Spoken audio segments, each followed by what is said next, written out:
జంగారెడ్డిగూడెంలో rotary club ఆవరణలో CPIML red star ఆధ్వర్యంలో AP fascist వ్యతిరేక రాష్ట్ర సదస్సు నిర్వహించారు. ఉమ్మడి పశ్చిమ గోదావరి జిల్లా సిపిఐఎంఎల్ రెడ్ స్టార్ జిల్లా ప్రధాన కార్యదర్శి జొన్నకుటి వెంకటేశ్వరరావు అధ్యక్షతన సదస్సు ఏర్పాటు చేశారు.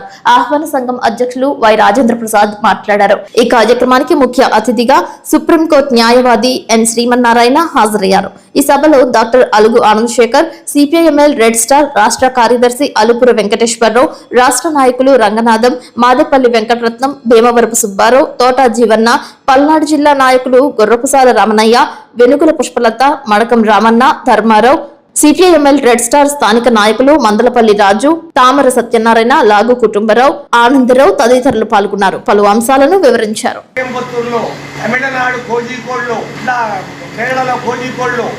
ఇలాగ అన్ని రాష్ట్రాల్లో రాష్ట్ర స్థాయి సదస్సులు నిర్వహిస్తూ వస్తున్నారు. ఈ దేశంలో ఆర్ఎస్ఎస్ దాని యొక్క రాజకీయ సంస్థ బీజేపీ వల్ల పేద ప్రజల యొక్క జీవితము, హిందువుల యొక్క మతోన్మాదం చాటున, హిందుత్వం చాటున ప్రజల యొక్క హక్కులు భంగ కలగలుగుతుంది. డాక్టర్ బాబాసాహెబ్ అంబేద్కర్ చే రాయబడ్డటువంటి ఈ రాజ్యాంగాన్ని రద్దు చేసి ఇప్పటికే మనువాద రాజ్యాంగ దశలో బీజేపీ ప్రభుత్వం ఎన్డీఏ కూటమి తను 11 సంవత్సరాల పరిపాలనలో ఉన్నది.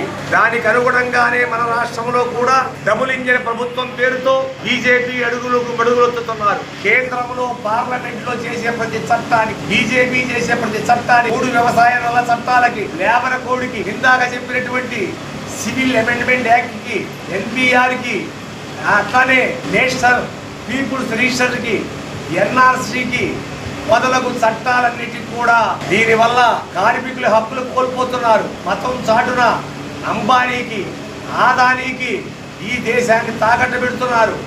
మొత్తం కూడా పరిపాలన వ్యవస్థ అంతా అస్తవ్యస్తమైపోతుంది. కుబేరులైపోతున్నారు.